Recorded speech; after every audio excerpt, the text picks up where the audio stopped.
Hello, folks. This is Kevin from Good Day, Good Prayers. Hope that you're having a good day. Today we're going to continue our conversation that we started yesterday.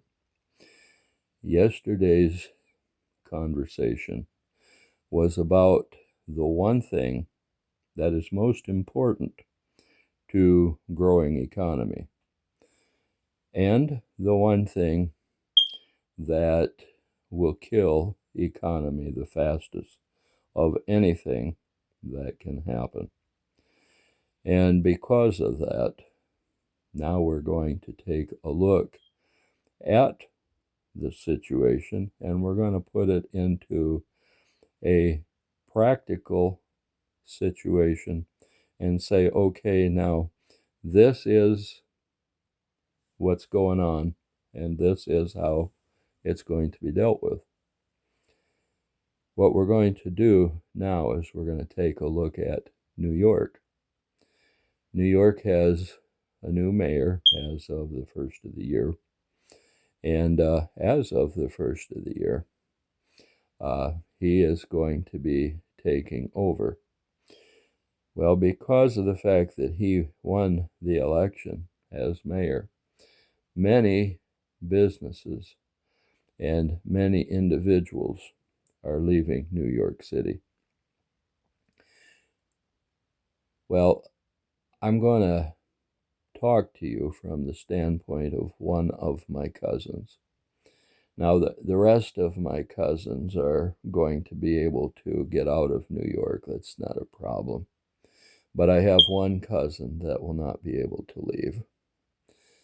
When he got married, he married a woman who had been grown up in New York. Several of the generations of her family have lived in New York.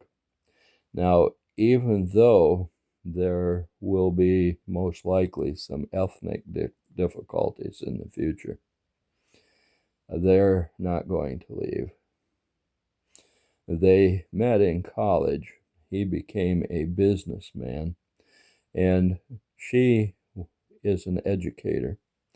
So, as an educator, unless she should get laid off, she's going to always have a job. Now, in his situation, it may become a problem.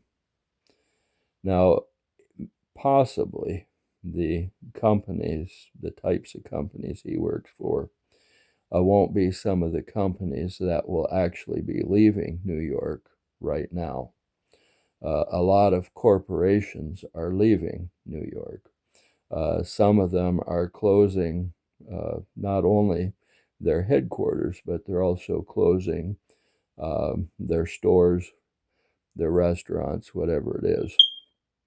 Now, that's well and fine, because in a situation like this, the leaving of the corporations is not going to be the end of the world.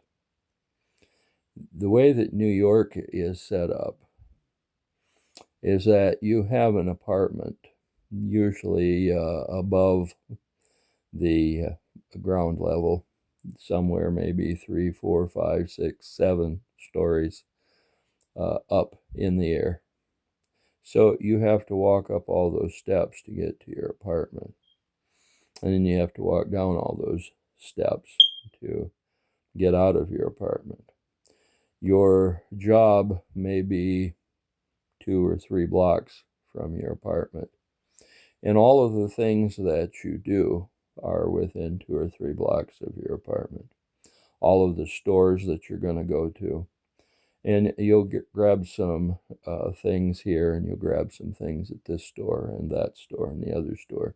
And maybe you go to 4 or 5 stores, and then you carry those bags of groceries and other things up to your apartment. And the next day you go to work and you do the same thing again and again and again.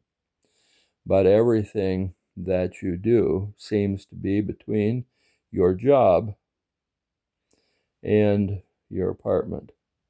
So you can do all of those things. When is this going to become a problem for New York City?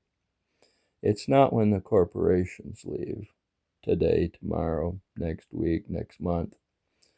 The problem is going to set in when the small businesses, the bread bakeries, the meat markets, the cheese markets, all these different little stores begin to close their doors.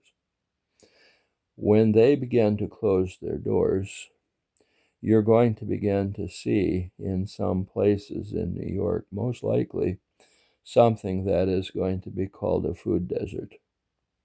Now, that's going to mean that instead of going to work and then when you are headed home, you stop at a few stores and then take the stuff up to your apartment, it's going to be just a little bit different. Because what's going to happen is now you leave work, you've got to walk several blocks into another area, possibly an area that you've never been into before. And you maybe buy some things there and then walk to your apartment. So instead of just walking back and forth between your job and picking up what you need in between, now all of a sudden you're going way out of your way. And why is that going to happen? The businesses, the big businesses, are not the ones that make the economy go. Now, there are a few communities where one or two corporations closing down and suddenly there are no jobs in the area. But what happens when the big businesses leave a community like New York? New York can still survive.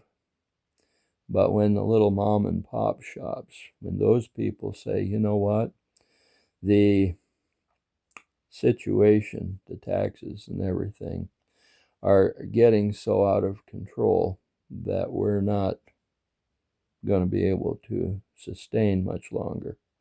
So they sell all of their merchandise out of the store, then they close the store. And the couple then moves to their cottage in Florida or whatever. Now all of a sudden, the community where those stores were is now going to have to start finding something to do. It may get to the point where you have to walk 6 blocks, 8 blocks, 10 blocks, 12 blocks, 20 blocks away from where you live. Now, going there may not be the problem. Getting back with a few sacks of groceries in your hands, that might be the problem. Actually making it back to your apartment without having them taken from you, that might be your problem. Maybe you can't ride the bus back, or maybe you can't take a taxi back. Maybe what you have to do is you have to walk back. Now all of a sudden, that might be a problem, because not only might you have your stuff taken, but you may not have money enough to get it again. Now you're out of food. You go back to your apartment. The next time you leave that apartment, you might do yourself well to put all of the things that you have in your little apartment together on the floor and take a look at the things that you have and say, you know what, I need this, this, and this. I want this, this, and this. And these things here are things that I can sell along the way because they have some value. You might put some things in a book bag. You might put some things in a fanny pack. And you might take a suitcase and you put what you can in there and leave behind the less important things. Walk down that flight of steps, second, third, fourth, fifth, sixth flight of steps, however many there are. And when you get to the ground level, if you can't afford a bus ticket to get out of town, you may have to walk to the edge of town. And you may want to walk toward the southern edge of town. And you'll probably go through communities that you haven't been in before. Communities where people say, oh, that's a dangerous community there, you shouldn't walk through. But there's going to be a lot of people that are going to have to walk through those communities because they are going to be in food deserts and they're not going to be able to take care of themselves anymore. So what do they have to do? Well, what they have to do is they have to get out of town. And you may have to walk to get out of town. If you can't afford a bus ticket, maybe you can afford a bus ticket from this point to that point and then walk the rest of the way. But once you get to an area where you're outside of town, you might have to keep walking for a while. You might have to walk for days, you might have to walk for weeks or months, but you'll have to get to a different area because that area may no longer be sustainable and there may not be any help coming. I'm not telling you what to do. I'm just giving you a scenario. When things get to the point where transaction is no longer a possibility, sometimes you have to do something else. Why? Because of the fact that the government is doing exactly what I said they do on the last video that I talked about it. This is Kevin from Good Day, Good Prayers, and I want you to have a good day, and a good day always starts with good prayers. And if they reach the throne of God, that's your key. And so with that said, you folks have a good day.